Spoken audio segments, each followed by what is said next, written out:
Hello everyone, ഞാൻ ഇന്ന് ഇവിടെ തയ്യാറാക്കാൻ പോകുന്നത് ഓണസദ്യയിലെ താരമായിട്ടുള്ള നമ്മുടെ നാടൻ കാളനാണ്.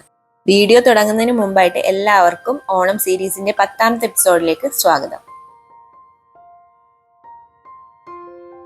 കാളൻ ഉണ്ടാക്കാനായിട്ട് ഞാനിവിടെ ഒരു പച്ചക്കായാണ് ചെറുതായിട്ട് അരിഞ്ഞു വെച്ചിട്ടുള്ളത്. അതുപോലെ തന്നെ 1 കപ്പ് ചേനയും എടുത്തിട്ടുണ്ട്.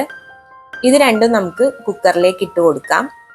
ഇതിലേക്ക് 2 പച്ചമുളകും, 1/4 ടീസ്പൂൺ മഞ്ഞൾപ്പൊടി, 1/2 ടീസ്പൂൺ മുളക് പൊടി, 1/2 ടീസ്പൂൺ കുരുമുളക് പൊടി, അതുപോലെ തന്നെ 1/2 ടീസ്പൂൺ ഉപ്പും കൂടി ചേർക്കുക. പിന്നീട് ആവശ്യമായിട്ടുള്ള വെള്ളവും കൂടി നമുക്ക് ചേർത്ത് കൊടുക്കാം. പിന്നീട് ഇത് മൂടി വെച്ച് 1 വിസിൽ കേൾക്കുന്നവരെ നമുക്ക് വേവിച്ചെടുക്കാം. കാളനിലേക്കുള്ള അരപ്പ് നമുക്ക് തയ്യാറാക്കി എടുക്കാം. അതിനായിട്ട് ഞാനിവിടെ 1 കപ്പ് തേങ്ങാപ്പീര, 1/4 ടീസ്പൂൺ ചെറിയ ജീരകം, 1 തണ്ട് കറിവേപ്പില, 2 പച്ചമുളക്, 1/4 ടീസ്പൂൺ മഞ്ഞൾപ്പൊടി, 1/2 ടീസ്പൂൺ മുളക് പൊടി, ഇത്രയാണ് നമുക്ക് വേണ്ടത്. ഇത് നമുക്ക് മിക്സിയുടെ ജാറിലേക്ക് ഇട്ട് കൊടുക്കാം. ഇതിലേക്ക് കുറച്ച് വെള്ളം ഒഴിച്ചിട്ട് നമുക്ക് നന്നായിട്ടൊന്ന് പേസ്റ്റ് രൂപത്തിൽ അരച്ചെടുക്കാം. ഇതേ പരുവത്തിൽ നമുക്ക് അരപ്പ് കിട്ടണം. വേവിച്ച പച്ചക്കയും ചേനയും ഞാനിവിടെ ഒരു മൺകലത്തിലേക്ക് മാറ്റിയിട്ടുണ്ട്. ഇതിലേക്ക് നമുക്കിനി അരപ്പിട്ട് കൊടുക്കാം. അരപ്പ് ഒഴിച്ചു കഴിയുമ്പോൾ നല്ല തിക്കായിട്ട് കിട്ടും. അതൊന്ന് കുറക്കാനായിട്ട് കുറച്ച് വെള്ളം കൂടി നമുക്ക് ചേർത്ത് കൊടുക്കാം. സ്വല്പം വെള്ളം മാത്രം ചേർത്താൽ മതി. പിന്നീട് എല്ലാം കൂടി ഒന്ന് ഇളക്കി യോജിപ്പിച്ചെടുക്കാം.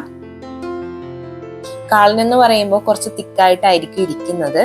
ഒത്തിരി അങ്ങ് വെള്ളം പോലെ ആയി പോകരുത്, കുറച്ച് കട്ടിയിലായിരിക്കണം നമ്മൾ കാളൻ റെഡിയാക്കി എടുക്കാൻ. ഇനി നമുക്ക് ആവശ്യത്തിനുള്ള ഉപ്പ് ഈ ഒരു സമയം ഇട്ട് കൊടുക്കാവുന്നതാണ്.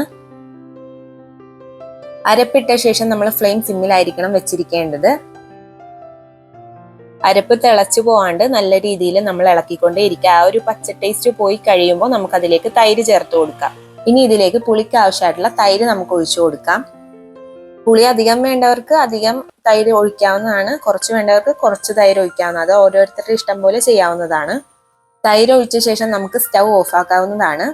ഇനി അടുത്തതായിട്ട് നമ്മൾ ഇതിലേക്ക് താളിച്ചൊഴിക്കേണ്ടതുണ്ട്. അതിനായിട്ട് 1.5 ടേബിൾ സ്പൂൺ വെളിച്ചെണ്ണ ഒഴിച്ചു കൊടുക്കുക. ഇതിലേക്ക് 1/4 ടീസ്പൂൺ ഉലുവ, 1/2 ടീസ്പൂൺ കടുക് നന്നായി പൊട്ടി വരുമ്പോൾ ഇതിലേക്ക് 1/4 ടീസ്പൂൺ ചെറിയ ജീരകം ഇട്ട് കൊടുക്കാം.